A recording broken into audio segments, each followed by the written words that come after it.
She was buried inside a tree, not beside it, not under it, inside it. 2,000 years ago, someone spent weeks, maybe months, carving out this oak trunk. They lowered a body into the hollow, sealed it, and buried it so deep that the world would forget she ever existed, until construction workers hit something that shouldn't be there. She was called the Princess of Bagicz, but nobody knew if she was actually royalty. Nobody knew where she came from, and nobody knew why they went to such extraordinary lengths to hide her. Until now. October 1956, northern Poland. The communist government is building a new housing estate in a village called Bagicz. Standard procedure: dig foundations, pour concrete, move on. But 6 feet down, they hit wood, solid oak, and it was shaped. Inside, perfectly preserved by the acidic soil and airtight seal, was a woman, young, barely 20, wearing bronze bracelets, glass beads, and a ring with a carnelian stone. Next to her, an iron knife, pottery, and remnants of a wool garment that had rotted away centuries ago. The local museum called her a princess. The press loved it. But here's the problem: they were guessing. No written records, no grave markers, no DNA preservation. For 67 years she sat in storage, a mystery without an ending, until a team of dendrochronologists decided to count her tree rings. And when they did, everything changed. To understand why this matters, you need to understand where they found her. Bagicz, Poland, 1956. This is a landscape that's been invaded, conquered, and redrawn so many times that history itself feels layered like sediment. This area, Pomerania, sat at a crossroads. Germanic tribes to the west, Baltic tribes to the east, and the expanding Roman Empire, still 400 miles away, but already reaching this far north through trade, tribute, and terror. Roman coins show up here, Roman glass, Roman bronze, but Rome never conquered this territory. So how did a young woman end up with Roman goods buried in a style that doesn't match any known local tradition? That was the first mystery. The burial method itself was bizarre. Log coffins aren't unknown in Northern Europe, but they're rare, and this one was exceptional. The oak trunk was 2.3 meters long, that's 7.5 feet. Whoever selected it chose a tree at least 150 years old, then fitted it back together with iron clamps. The craftsmanship suggests time, resources, status. But here's what confused archaeologists. She wasn't cremated. In this region, during this period, almost everyone was cremated. The body burned, ashes placed in urns. But this woman was buried whole, intact. Her flesh had rotted away, but her bones remained. Her grave goods positioned deliberately around her body. This wasn't just a burial, it was a statement. Someone wanted her remembered exactly as she was, and they were willing to break every local tradition to do it.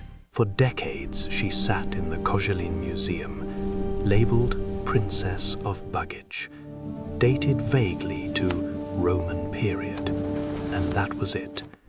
Until Dr. Marta Krapiak picked up a microscope. Dendrochronology, tree ring dating. It sounds simple because it is simple, but it's also extraordinarily precise. Every year, a tree grows a new ring. Wide rings mean good growing conditions. Narrow rings mean drought, cold, stress. And because climate patterns are regional, trees from the same area develop matching ring patterns. It's like a barcode, a fingerprint. If you have a living tree with 500 rings and you find an old beam with 200 rings that match, you now know exactly when that beam was cut. Dr. Marta Krapiec is one of Europe's leading dendrochronologists. In 2022, she requested samples from the Bagicz coffin, not because she expected a breakthrough, just standard documentation. What she found didn't make sense. The outermost ring of the Bagicz coffin was dated to 122 CE. But here's the crucial detail. That ring was incomplete. It was the growing season. The tree was cut in spring or early summer of that year. That means the woman was buried in 122 CE, possibly 123 CE if they stored the wood over winter. But we now have an exact year.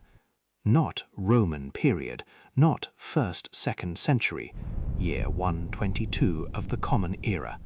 The same year, Emperor Hadrian ordered the construction of his wall in Britain.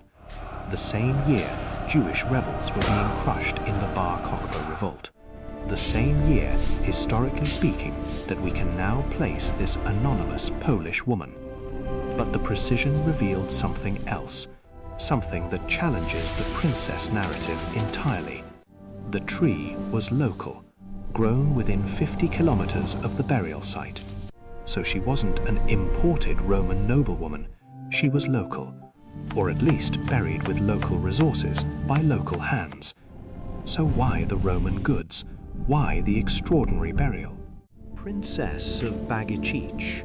It's not original to the discovery. The 1956 archaeologists called her the woman in the oak coffin. The princess label came later. Marketing, basically. Museums need visitors. But here's what we actually know about her status. She had bronze bracelets, nice ones, but not gold. She had glass beads, Roman manufacture, but traded widely. She had a carnelian ring, semi-precious, not imperial. Compare this to actual Roman aristocratic burials from the same period. Gold diadems, silver furniture, entire retinues buried alongside. This woman was wealthy by local standards, but princess? Probably not. So what was she? Dr. Krapiec's dating allows us to cross-reference with historical events, and 122 CE is significant for this region. The Roman Empire was at its maximum extent. The Amber Road, the trade route connecting the Baltic to the Mediterranean, was thriving. Amber from this exact region of Poland was worth more than gold in Rome. Pliny the Elder wrote that a single amber figurine could cost more than a healthy slave. What if she wasn't royalty? What if she was something more interesting? What if she was a trader, a merchant, the daughter or widow of an amber merchant who'd grown wealthy connecting Roman luxury goods with Baltic resources? The Roman glass, the bronze work, the carnelian from India or Arabia, these aren't random grave goods, they're inventory, status symbols of a new class emerging at the edge of empire. People who spoke multiple languages, navigated multiple cultures, and buried their dead in ways that honored both local traditions and new cosmopolitan identities. The log coffin? That might be the key. Not a princess's luxury, but a merchant's practicality. Oak is durable, it preserves, it protects goods in transit, and maybe, they thought, it protects the dead on their final journey. This isn't just about one woman. This is about how history gets written and rewritten. For 67 years, she was a princess, a fantasy, a projection of what 1950s archaeologists thought was worth remembering. Royalty, nobility, traditional power.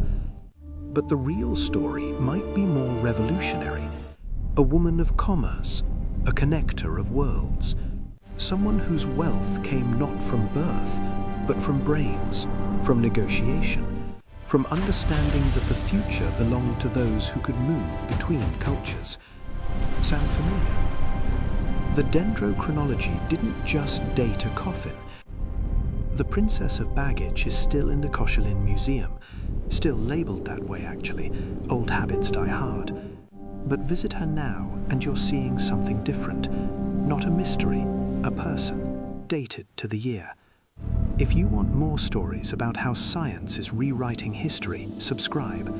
We've got a video coming up about the Viking woman buried with a sword that changed everything we thought we knew about gender in the medieval world. And let me know in the comments, do you think she was a princess, a merchant, something else entirely? The best part of history is that it keeps changing.